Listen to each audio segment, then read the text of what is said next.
Hi there! Today I want to talk to you about boarding school books.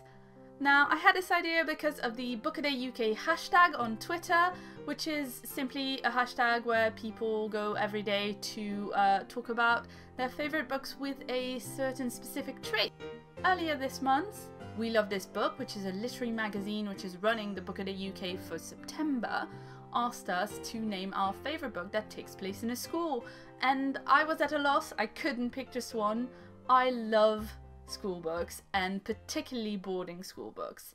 I've said in my previous video that I love Harry Potter, and it's obviously made me obsessed with boarding school books.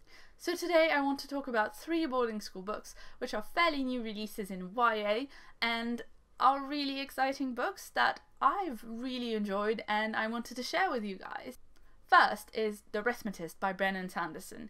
This book takes place in a school where they teach both magic and common subjects, and it's a really posh private school. The main character, Joel, is the son of a cleaner at the school, and he's allowed to attend because his mother is a staff member, but as you can imagine there are a lot of issues with class and snobbery due to the fact that his parents are not very rich. He's also not a magic user.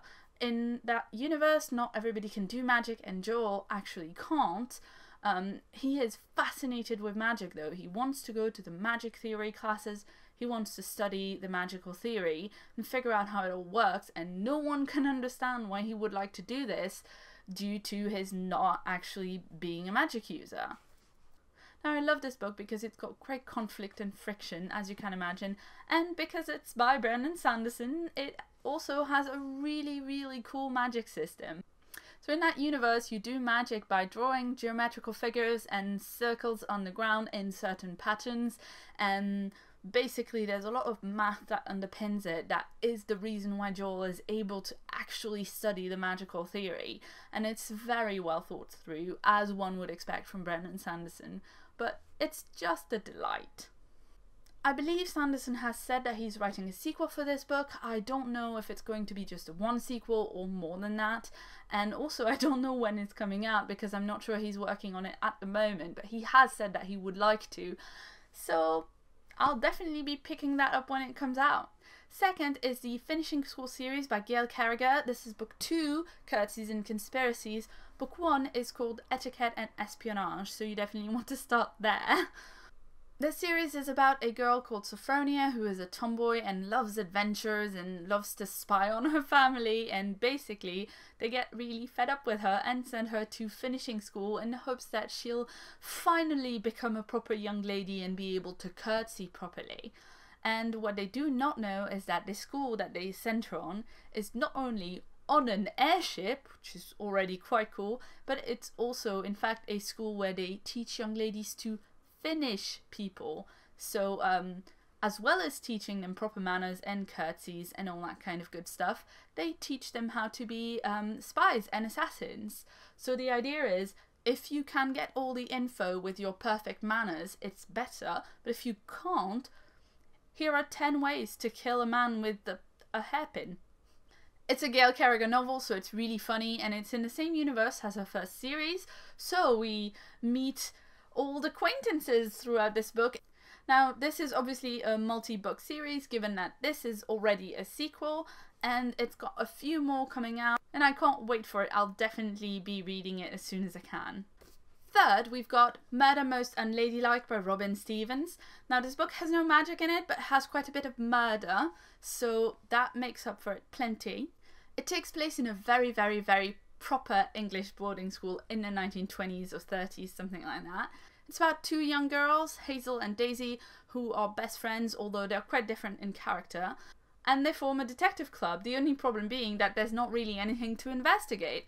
Until one day, Hazel walks into the gym and finds a dead mistress, and by the time they've reported it and they've come back with help, the body is gone, and they have to investigate because no one else will investigate, because no one believes that anything happened to that mistress. She just left the school.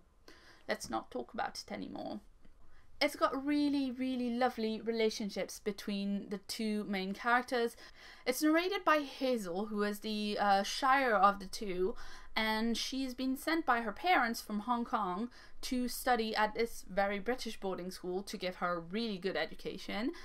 She's got such a clear voice, and she's got very, very funny and sometimes really gut-wrenching observations to make about Brits and living in the UK, which, as an expat myself, I could really relate to. This book also has a sequel coming out soon. It's going to be called Arsenic for Tea, and it's going to be a everybody is shut in the manor for the holidays murder, which I'm really excited about because that's just another classic of the murder mystery genre. So those were my top 3 boarding school books at the moment. Of course, those lists always shift as we find new favourites, so if you know of any books, boarding school, school, any other setting, that you think that I would like, please let me know about it so I can find new favourites. So let me know if you've read any of those books, if you've enjoyed them, or if you've got any other comment for me based on those. If you want to know a little bit more about me, you can check my top 10 most influential books video, or check any of my social links. And if you've enjoyed this video, I would love it if you would subscribe or give me a like or a share. I've been Claire, thanks so much for watching, and see you soon.